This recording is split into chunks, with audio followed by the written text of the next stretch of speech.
You ask Tiger to solve.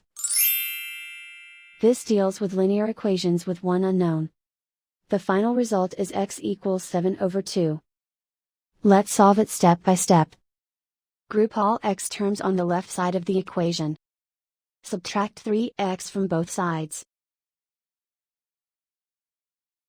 Group like terms. Simplify the arithmetic. Group like terms.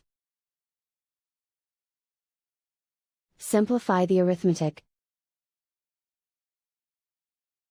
Group all constants on the right side of the equation. Add 5 to both sides.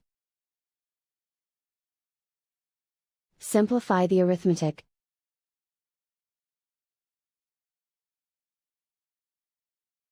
Isolate the x.